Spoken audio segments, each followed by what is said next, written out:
Hello दोस्तों, welcome to back to my YouTube channel जिसका नाम है सीक्रेट्स ऑफ स्टॉक मार्केट। और चलिए देखते हैं कि आज कोई इंटरेस्टिंग वीडियो मैं आपके लिए लेके आया हूँ। तो सीधा ले चलता हूँ मैं आपको अपनी ट्रेडिंग वेबसाइट पे, यानी trading.com पे। और आज क्या स्पेशल होने वाला है, आज होने वाला स्पेशल यानी मैं आपके साथ शेयर करने वाला हूँ कि किस तरह से हम अपना लॉन्ग टर्म पोर्टफोलियो मेंटेन कर सकते हैं, डेवलप कर सकते हैं अपनी वेल्थ। वो किस तरह से कर सकते हैं, यानी मेरा नज़रिया है और आजकल बहुत सारे लोगों का नज़रिया है कि मार्केट को आपने देखा होगा, निफ्टी, बैंक निफ्टी या काफ़ी सारे अच्छे स्टॉक्स, वो जो लार्ज कैप्स के, मिड कैप्स के या स्मॉल कैप्स के स्टॉक्स हैं, तो उनमें सब में काफ़ी हेल्दी करेक्शन आई हुई है। खुद अगर आप निफ्टी बैंक को देखेंगे तो निफ्टी बैंक में अराउंड 20% की करेक्शन आई है और निफ्टी में भी अराउंड 10% की करेक्शन आई है। बैंकिंग स्टॉक्स में 10 to 25 या 20, किसी में 15 की करेक्शन आए हैं। जो मिड कैप्स होते हैं उसमें काफ़ी ज़्यादा करेक्शन आ चुकी है। जो स्मॉल कैप्स हैं उनमें भी काफ़ी ज़्यादा करेक्शन आई है। और धीरे धीरे मैं क्या कर रहा हूँ, मैं उनमें अपनी पोजीशन बढ़ा रहा हूँ। वो कैसे बढ़ा रहा हूँ और किन किन शेयरों में बढ़ा रहा हूँ, वो आपको मैं सब कुछ शेयर करने वाला हूँ आज इस खास वीडियो में। तो मैं हूँ आपका दोस्त Chandramohan. Please like my channel and subscribe my channel. And शुरू करते हैं आज का एपिसोड। तो ये है मेरा tradingview.com और मैं जो लॉन्ग टर्म पोर्टफोलियो है मैं आपके साथ शेयर कर रहा हूँ कि मैंने किन किन स्टॉक्स को चुना है, क्योंकि अभी काफ़ी हेल्दी करेक्शन आई है और मुझे लगता है कि जो हम ये इन स्टॉक्स को चुनने वाले हैं वो हमें काफ़ी लंबे टाइम तक इनमें इन्वेस्टमेंट करनी है, यानी लंबे टाइम तक इसको होल्ड करके रखना है। और जब भी फॉल होता है हमें इन स्टॉक्स को उठाना है। तो कैसे उठाना है, हमें स्टॉक्स को उठाना है। जैसे कि अभी इसमें किसी में 5% की या 10% की गिरावट आई है तो हम स्टॉक्स को कुछ क्वांटिटी में उठा सकते हैं। लेट्स से कि 1 क्वांटिटी में उठाया, फिर इस स्टॉक्स में कुछ और गिरावट आती है 2-3% की, तो हम उस स्टॉक्स को 2 क्वांटिटी में उठा सकते हैं। यानी मैं एक एग्जांपल दे रहा हूँ, आप किसी भी तरह शुरुआत कर सकते हैं अपनी कैपिटल के मुताबिक।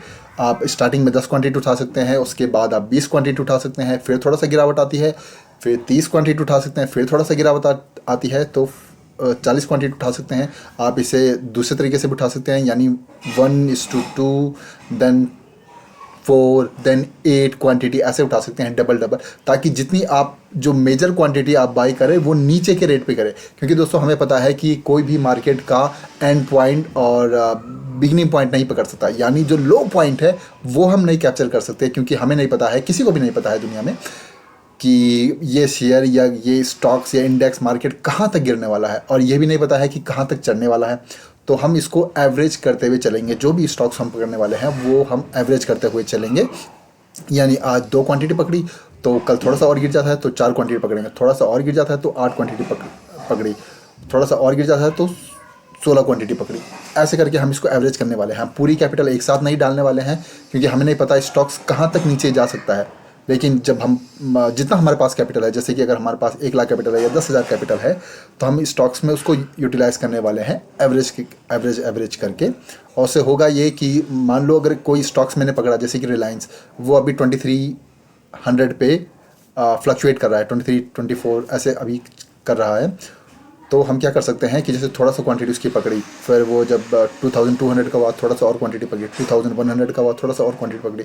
हो सकता है कि हमारे पैसे फिनिश हो जाएं जब हम उसके ऐसे कैसे करके एवरेज करके, और वो 1900-1800 तक गिर जाए, तब हमारे पास कुछ पैसा ना बचे। लेकिन होगा क्या, आपको ये लॉन्ग टर्म के लिए होल्ड करना है, यानी 1 साल, 1.5 साल, 2 साल, जितना भी है। अब जब तक आपको मन मुताबिक रिटर्न ना मिले तब तक आप इसको होल्ड कर सकते हैं। एक अच्छी खासी डिसेंट रिटर्न जिसे हम कहते हैं मार्केट में, वो ना मिले तो अब तक आप उसको होल्ड कर सकते हैं। जब ये मार्केट, आपको यही पता है कि ये मार्केट कभी ना कभी तो रिकवर करेगा। रिलायंस जो शेयर था वो कोरोना के टाइम पे 900 तक भी गिरा था, उसके बाद 1400, 15, 16, 17, 2700 तक भी गया है रिलायंस का स्टॉक। और काफ़ी जो मेजर स्टॉक्स है वो भी काफ़ी अपने ऑल टाइम हाई उन्होंने बनाया है। तो इसी तरह हम उनको ग्रैब करना है। इस जो अभी रिसेंटली, जो करंटली अभी चल रही है डाउनफॉल, उसमें काफ़ी हेल्दी करेक्शन ऑलरेडी हो चुकी है। तो इस तरह से हमें उन्हें लॉन्ग टर्म के लिए पकड़ना है और होल्ड करके रखना है जब तक हम उसमें एक डिसेंट रिटर्न बना लें। तो चलिए शुरू करते हैं स्टॉक्स के साथ। क्या 10 स्टॉक्स मैं सेलेक्ट करने वाला हूँ, मेरा नज़रिया है। तो ऐसा ही जैसे स्टॉक्स मैंने 10 सेलेक्ट करे हैं। आप अपने कैपिटल के मुताबिक 5 स्टॉक सेलेक्ट कर सकते हैं, 10 स्टॉक सेलेक्ट कर सकते हैं। आपकी कैपिटल ज़्यादा बड़ी है तो 12-15 आप जितने भी स्टॉक सेलेक्ट कर सकते हैं, क्योंकि देखा गया है कि मेजर स्टॉक्स में करेक्शन, बहुत ज़्यादा करेक्शन आ चुकी है और ये कितनी तक रह सकती है तो ये किसी को नहीं पता। तो ये एक बहुत अच्छा टाइम होगा सब जो अच्छे स्टॉक्स में हैं, जो जिनको आप पसंद करते हैं लेकिन काफ़ी महंगे होने के कारण उनको आप बाई नहीं कर पाते, तो उन स्टॉक्स को आप अभी ग्रैब कर सकते हैं। तो अब उन स्टॉक्स को आप या तो जो मैं स्टॉक्स दे रहा हूँ आप इसमें अपनी इसको एनालाइज करके इन स्टॉक्स को देख सकते हैं, या फिर आपको जो स्टॉक्स पसंद है, अगर आप जॉब करते हैं, अगर आपको कोई स्टॉक्स पसंद है तो आप उनको थोड़ा थोड़ा क्वांटिटी में परचेज कर सकते हैं और लॉन्ग टर्म के लिए आप उनको होल्ड कर सकते हैं, ताकि जब होगा ये कि जब ये मार्केट भागेगा तो आपको एक डिसेंट रिटर्न मिलेगी। तो ज़रूरी नहीं है कि जो स्टॉक्स मैं सेलेक्ट करने वाला हूँ आप भी उन स्टॉक्स को सेलेक्ट करें, बट मैं आपको एक व्यू दे रहा हूँ कि मैं किन स्टॉक्स में पोजीशन बनाने वाला हूँ, और आज से 1 साल के बाद मैं स्टॉक्स को दोबारा से एनालाइज करूँगा कि क्या उनकी पोजीशन है, कितना रिटर्न मैंने अचीव किया है और कैसा कैसा ये स्टॉक्स चल रहा है। तो अभी अलग अलग सेक्टर्स के सभी स्टॉक्स फॉल हुए हैं, जैसे कि मेटल सेक्टर्स के, बैंकिंग सेक्टर के, हेल्थ केयर सेक्टर के, जितने भी सारे सेक्टर्स हैं सभी के स्टॉक्स मोस्टली अभी बहुत ही अच्छे प्राइस में मिल रहे हैं।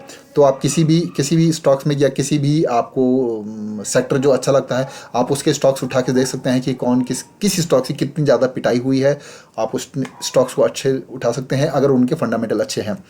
तो चलिए शुरू करते हैं। मेरे 10 स्टॉक्स क्या होने वाले हैं। पहला स्टॉक्स है आईटी का स्टॉक्स। मैं अपने पोर्टफोलियो को एक्चुअली डाइवर्सिफाई करना चाहता हूं, इसलिए मैंने सभी तरह के स्टॉक पकड़े हैं। आईटी के स्टॉक्स पकड़े हैं, मेटल के स्टॉक पकड़े हैं, बैंकिंग स्टॉक्स पकड़े हैं, कुछ लार्ज कैप्स स्टॉक पकड़े हैं, कुछ स्मॉल कैप्स स्टॉक पकड़े हैं, कुछ निफ्टी 50 के बाहर के स्टॉक्स भी पकड़े हैं मैंने। तो मैं आपको एक एक करके शेयर करता हूँ। तो पहला स्टॉक होने वाला है HCL टेक। आईटी का शेयर है, दिग्गज कंपनी है, फंडामेंटल बहुत ज़बरदस्त है। अभी हाल ही के जो ऑल टाइम हाई से ये अराउंड 20% गिरा था, अभी थोड़ा सा रिकवर करके 15% पे मौजूद है। मैंने ऑलरेडी इसकी थोड़ी सी क्वांटिटी बाई करके रखी है। एक और चीज़ मैं आपको दिखा दूं, टिकट पे सीधा लेके चलता हूं और HCL टेक से दिखाता हूं कि कितने एनालिसिस मेरे व्यू से मेल खाते हैं, यानी जो कहते हैं कि HCL टेक अच्छी कंपनी है, आप इसको होल्ड करना चाहिए। तो HCL टेक मैं इसमें डालता हूँ, HCL टेक्नोलॉजी। तो आप देखेंगे HCL टेक में जो चेकलिस्ट है इनकी, ये चेकलिस्ट है जो लेफ्ट हैंड साइड में है दोस्तों। आप देखेंगे इंट्रिंसिक वैल्यू से थोड़ा सा ये अभी महंगा है, लेकिन रिटर्न इसमें एफडी से अच्छी है और डिविडेंड भी अच्छा खासा कंपनी देती है। गुड एंट्री पॉइंट है, नो SM लिस्ट है। तो ये तो हो गए आपके जो चेकलिस्ट है ये वाले। अब देखते हैं कि HCL टेक में इस स्टॉक के जो पीस है, पहले मैं दिखाता हूँ ओवरव्यू आपको। ओवरव्यू में अगर आप 1 ईयर की रिटर्न इसकी देखें तो 1 ईयर की रिटर्न है 36%। कोई बैंक भी आपको 36% नहीं देने वाला, चाहे आप FD कराएं चाहे कुछ कराएं। जो इसके पीर्स होने वाले हैं जिनका इससे हम कंपेयर कर सकते हैं, यानी जो इसके प्रतिद्वंदी कंपनीज हैं मार्केट में, तो HCL टेक की आप देखेंगे जो पी रेशियो है, पी रेशियो मतलब कि यानी आप इस स्टॉक में कितना प्रॉफिट कमा सकते हैं, कितनी अमाउंट गिरवी रख के, इसको पी रेशियो बोलते हैं सिंपल भाषा में। तो देख लेते हैं। अभी इसका जो पी रेशियो है 28% है। बाकी का आप टाटा कंसल्ट TCS का देखेंगे, इन्फोसिस का देखेंगे और विप्रो का देखेंगे, तो तीनों का इससे महंगा है। तो HCL टेक अभी काफ़ी सस्ते में मिल रहा है हमें। अगर मैं इसको आपको दिखाऊं कि कितने परसेंट एनालिस्ट इसको बाई करने का सजेशन देते हैं, तो आप देखेंगे analyst have suggested that investors can buy this stock and how many are the investors, how many are the analyst. 75% analyst कहते हैं कि आप इस स्टॉक को बाई कर सकते हैं। काफ़ी दिग्गज कंपनी है, IT की कंपनी है। और आपको पता है कि कोरोना का जब दौर चला था तो IT कंपनीज ने काफ़ी ज़्यादा गुड रिटर्न बना के दिया। क्योंकि IT के लोग घर पे बैठ के भी काम कर सकते हैं, जो कि हालांकि और प्रोफेशंस में काफ़ी कम पॉसिबल है। तो इसलिए मैंने HCL टेक को चुना है। चलिए नेक्स्ट स्टॉक की तरफ चलते हैं। तो नेक्स्ट स्टॉक हमारा होने वाला है सेल। सेल एक मेटल की कंपनी है, काफ़ी अच्छी कंपनी है और ये स्टॉक टूटा था 151 से और अराउंड 32% करीबन अभी लो पे चल रहा है। काफ़ी दिग्गज कंपनी है। अगर मैं सेल भी इसमें सर्च मारूं तो सेल कितने लोग मेरे मेल से मेल खाते हैं कौन एग्री करता है मेरे साथ? तो यानी अगर सेल का आप रिटर्न देखेंगे एक साल, पिछले एक साल का, तो आप देखेंगे पिछले एक साल में इसने 90% के रिटर्न दिया है दोस्तों। वाह, लाजवाब रिटर्न दिए हैं इसने। 78% एनालिस्ट इसको बाई करने के सजेशन देते हैं। डिविडेंड भी अच्छा खासा देती है ये 2.69%। जो पी रेशियो है इसका 10.36 है। और अगर मैं बाकी से इसका पीर से कंपेयर करूं तो आपने देखा कि इसका पीर है 10 के करीबन।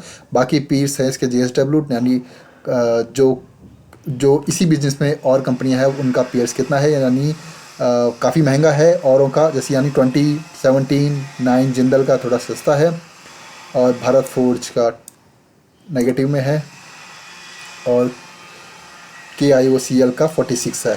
तो काफ़ी डिसेंट रेट में आपको ये मिल रहे हैं, काफ़ी सस्ता है। 150 से टूट के 30% नीचे आ चुकी है, तो आप अच्छी क्वांटिटी इसमें ग्रैब कर सकते हैं। 70%, 78% एनालिस्ट ने भी मुझे एग्री किया है।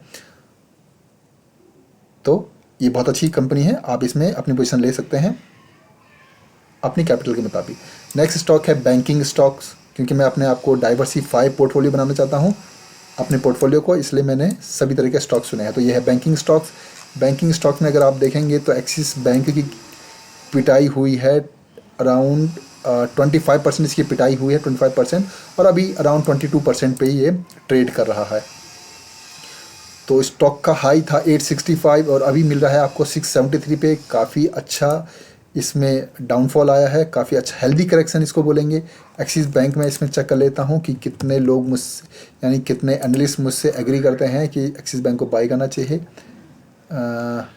85%, wow, 85% is a major analyst who has suggesting this in that you can buy this stock and have a portfolio in this one and hold this for a long time. So 1 year का मैं आपको return दूँ, पिछले 1 year का इसमें return तो खासा नहीं बनाया है, क्योंकि ऑलरेडी मैंने दिखाया आपको कि 30% ये स्टॉक टूट चुका है, इसलिए इसमें 1 ईयर का रिटर्न आपको कम दिखाई दे रहा है। क्योंकि बैंकिंग स्टॉक्स ने कोरोना के बाद भी उतना ज़्यादा आउट परफॉर्म नहीं किया जितना कि बाकी सेक्टर्स ने किया है। बैंकिंग स्टॉक्स ने थोड़ा कम किया है, तो इसने भी अराउंड 40% का इसने परफॉर्म किया है कोरोना के बाद से। तो 30% ये ऑलरेडी लेस हो चुका है, तो यानी अभी आपको 9% ये दिखा रहा है। 85% एनालिस्ट इसे कहते हैं।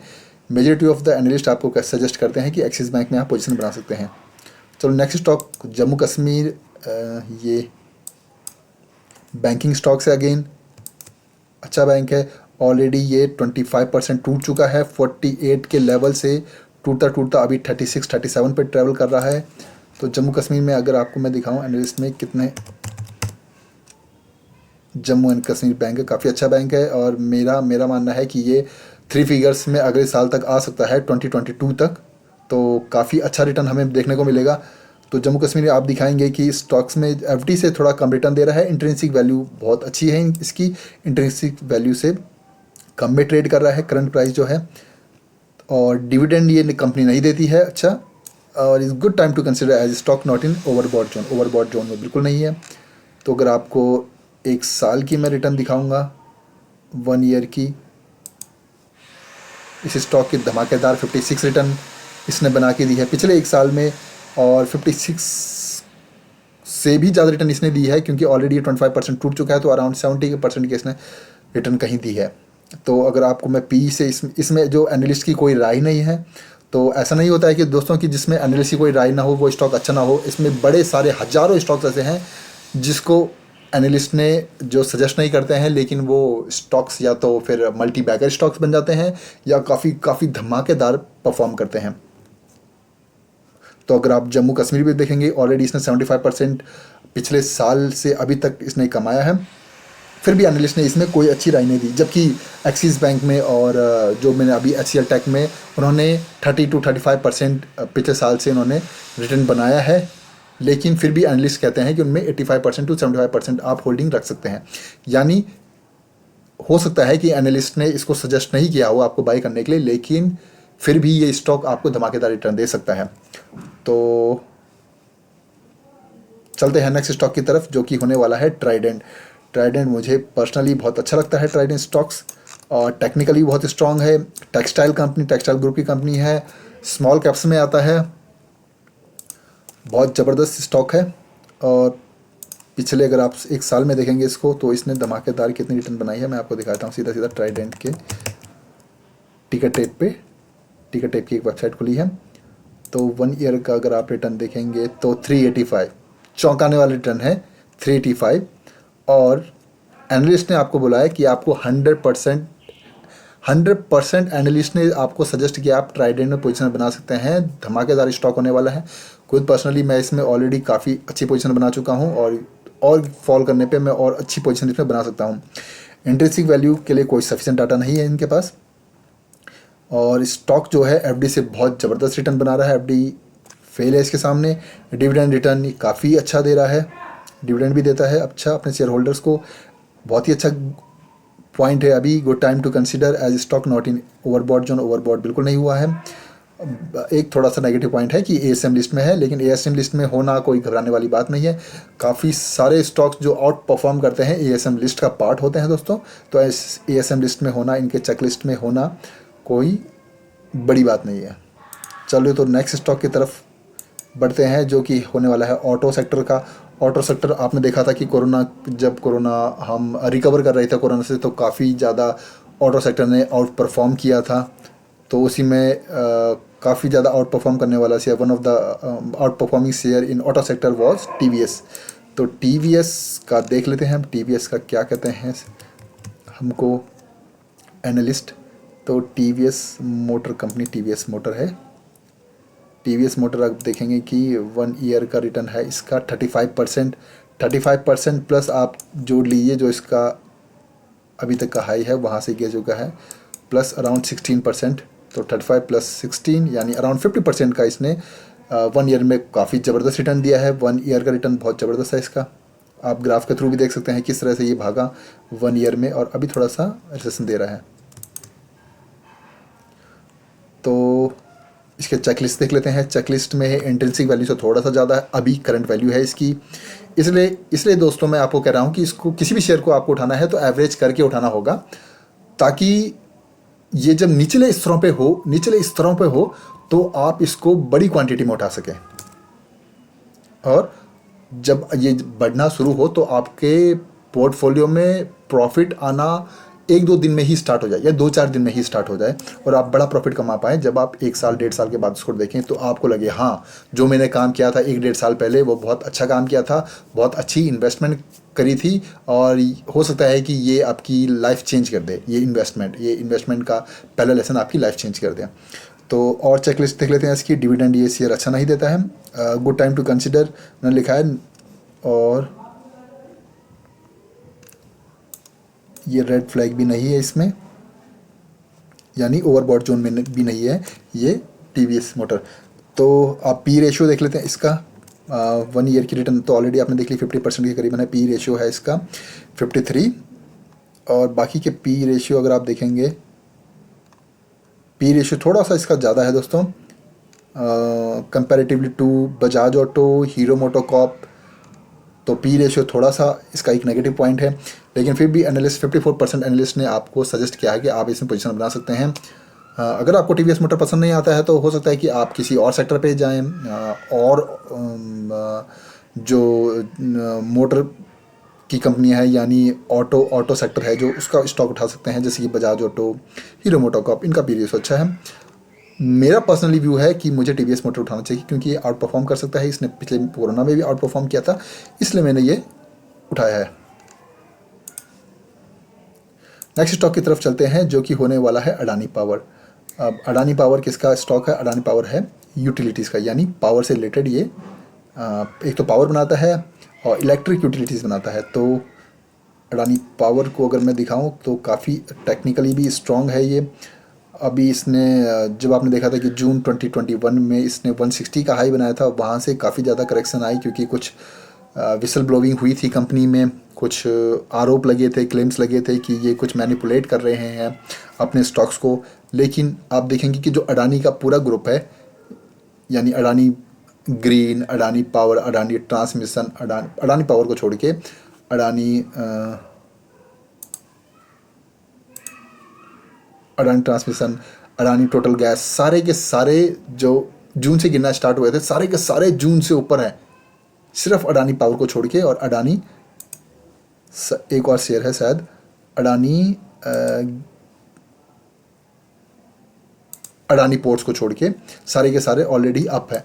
तो मुझे लगता है कि ये भी बहुत जल्द ही ऊपर जाने वाले हैं, यानी अडानी पोर्ट और अडानी पावर जो उन्होंने जून 2021 का हाई बनाया था उसको ब्रेक करने वाला है, इसलिए इसमें मैं धीरे धीरे पोजीशन बना रहा हूँ। चलिए देख लेते हैं कि अडानी पावर की राय क्या है एनालिस्ट की अडानी पावर के बारे में। तो आप देखेंगे कि 1 ईयर में जो इसने रिटर्न बनाया है ऑलरेडी 70% यहाँ दिखा रहा है, और ऑलरेडी अपने ऑल टाइम हाई से ये काफ़ी नीचे है, यानी 22% या 20% नीचे है। तो अराउंड 80% के इसने रिटर्न दिए हैं पिछले साल से रिकवर करके कोरोना के बाद से। जो चेकलिस्ट है, चेकलिस्ट काफ़ी अच्छी नहीं है इसके लिए, चेकलिस्ट में इसके नेगेटिव पॉइंट्स ज़्यादा हैं। सिर्फ एक गुड टाइम टू कंसिडर है क्योंकि ओवरबॉट जोन में नहीं है। बाकी एएसएम लिस्ट में ये है, डिविडेंड अच्छा नहीं देता है, रिटर्न भी एफडी से ज़्यादा नहीं देता है, ऐसा इस वेबसाइट का कहना है। लेकिन अगर आप देखेंगे चार्ट के हिसाब से, तो चार्ट सीधा सीधा कह रहा है कि एफडी से बहुत ज़बरदस्त रिटर्न ये देता है। और एनालिस्ट का कोई सजेशन नहीं है इसके बारे में कि analyst have suggested that investor can by this stock. तो 0% है, सीधा सीधा कोई एनालिस्ट इसको सजेस्ट नहीं करता है। लेकिन हो सकता है कि ये मेरे पॉइंट ऑफ व्यू से काफ़ी अच्छा शेयर हो। अगर आपको पसंद है तो आप इसमें पोजीशन बना सकते हैं, अगर आपको नहीं पसंद है तो आप कोई अलग स्टॉक आप अपने लिए सिलेक्ट कर सकते हैं जो कि आपको 1-1.5 साल में रिटर्न देने वाला है, और जिसकी अभी हाल ही में करंट जो मार्केट चल रहा है डाउनफॉल में काफ़ी पिटाई हुई है, बट उसके जो फंडामेंटल्स है काफ़ी स्ट्रॉन्ग है। तो अगर इसके पीर की बात करूं तो पीर्स इसके पी रेशियो है इसका 30, काफ़ी एक्सपेंसिव है पी रेशियो है। इसके पीर्स हैं, यानी इसके कंपेयर इसका मुकाबला है किन कंपनियों से, एनटीपीसी लिमिटेड से, जेएसडब्ल्यू एनर्जी से, सीईएससी से, जिसका पीर्स इससे काफ़ी सस्ता है सिर्फ जेएसडब्ल्यू एनर्जी को छोड़ के। जेएसडब्ल्यू काफ़ी अच्छी कंपनी है, फिर भी इसका पीर इतना महंगा है जेएसडब्ल्यू का। तो बढ़ते हैं नेक्स्ट स्टॉक की तरफ जो कि होने वाला है Cadila health care. Cadila health care एक हेल्थ केयर फार्मा का सेक्टर है।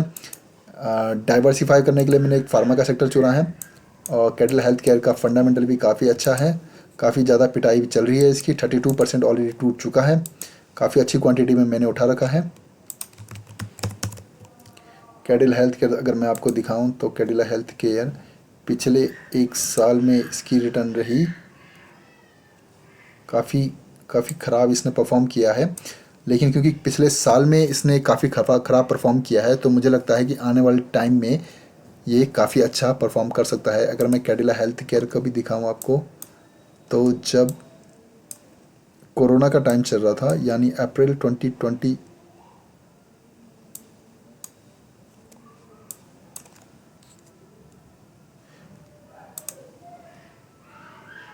फरवरी 2020 और अप्रैल 2020 1 साल मार्च में दिखाऊं मैं आपको,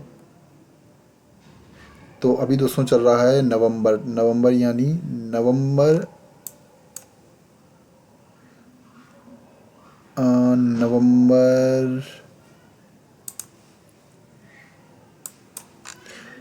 2020 से मुझे काउंट करना चाहिए। तो नवंबर 2020 से इसने कुछ भी रिटर्न नहीं दी है,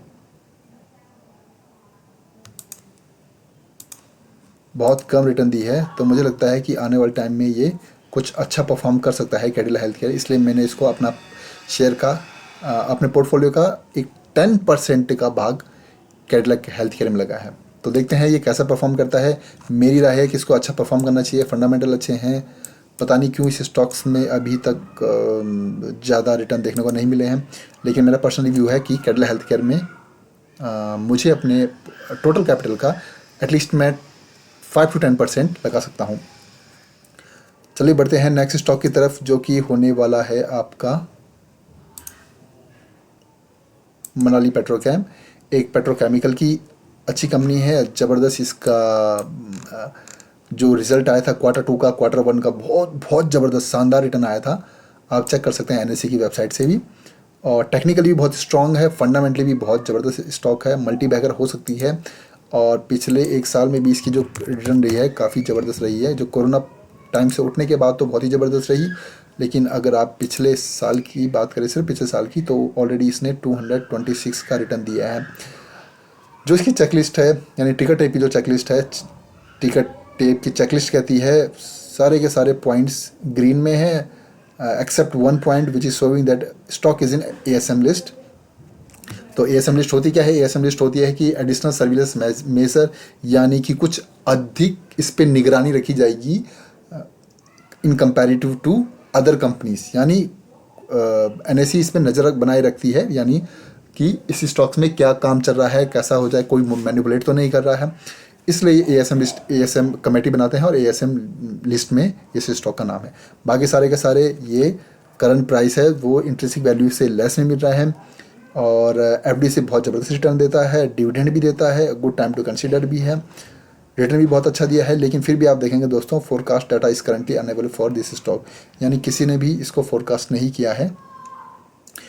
रिटर्न इसने 226 बनाया है पिछले साल में। अगर पीर से कंपेयर करेंगे तो इसका जो पीर है, इसका पी रेशियो है 9.55, बहुत ही अच्छा पी रेशियो है, बहुत ही कम है।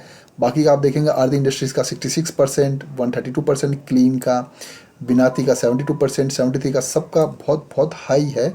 यानी जो वैल्यूएशन इस कंपनी का है अभी करंट रेट में जो आपको मिल रहा है बहुत सस्ते दामों पे मिल रहा है, और जो पिछले जो और कंपनीज़ का है वो काफ़ी महंगा आपको मिल रहा है। इसलिए ये मेरे पोर्टफोलियो का एक बड़ा पार्ट डिज़र्व करता है, मेरे कैपिटल का एक बड़ा पार्ट डिज़र्व करता है, इसलिए मैंने अपने पोर्टफोलियो में इसे इंक्लूड किया है।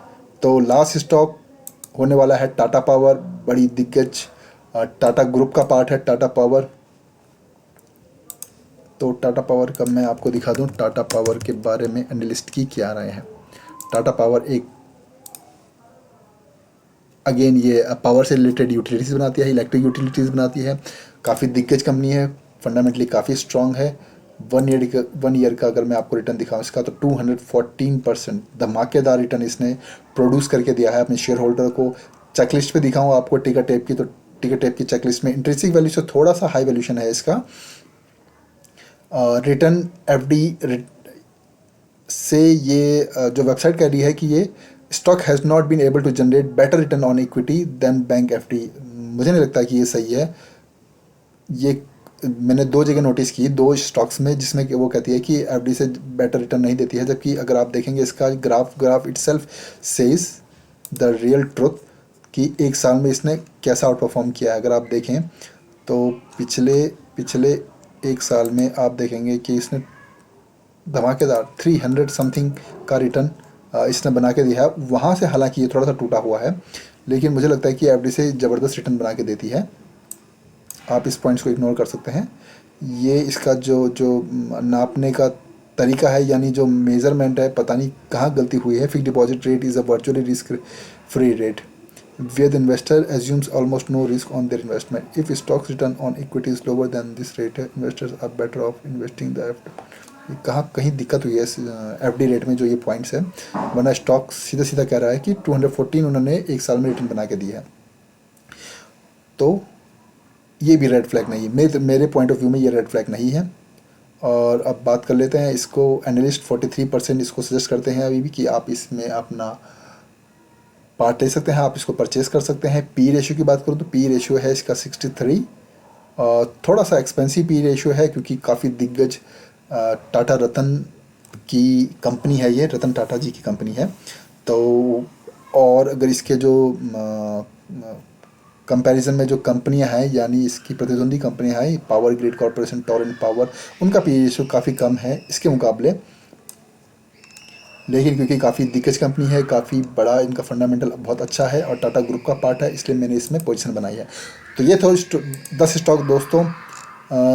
ज़रूरी नहीं कि जो स्टॉक्स मैंने सेलेक्ट किए हैं आप भी उन्हीं स्टॉक्स को सिलेक्ट करें। मेरा इस वीडियो को बनाने का मोटिव यही था कि मैं आपको जागरूक करूं कि अभी अगर आप काफ़ी टाइम से सोच रहे हैं कि आपको एक पैसिव इनकम चाहिए, मार्केट्स कहीं से भी पैसिव इनकम चाहिए, तो it could be your very good decision that you can invest in the share market and this can change your life।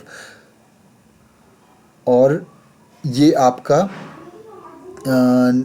नज़रिया बदल देगा दुनिया देखने का।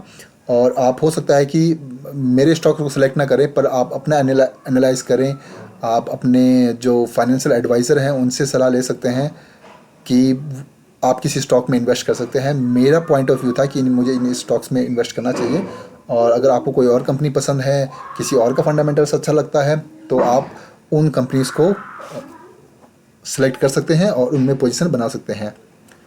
बस यही मेरा मोटिव था। तो दोस्तों, कैसी लगी आपको ये मेरी वीडियो? अगर आपको ये वीडियो पसंद आया तो प्लीज़ इसको लाइक करें और मेरे चैनल को सब्सक्राइब करें और बेल आइकन तो ज़रूर दबाएं, ताकि आपको कोई भी मैं इन्फॉर्मेटिव वीडियो लेके आता हूँ या मार्केट एनालिसिस पे भी जो मेरी रेगुलर वीडियो है वो लेके आता हूँ, तो उसका जो नोटिफिकेशन आपको सबसे पहले मिले और आप मेरी वीडियो से कुछ सीख ले सकें। ज़रूरी नहीं है कि जो काम मैं करूं वही आप करें, आप अपनी तरह से काम करें, आप अपने रूल बनाएं, अपना डिसिप्लिन बनाएं और आप अपनी पोजीशन बनाएं हैं जिस स्टॉक में आपको पसंद लगता है। तो ये था आपका दोस्त Chandramohan. Please like my channel, और तब तक के लिए गुड बाय।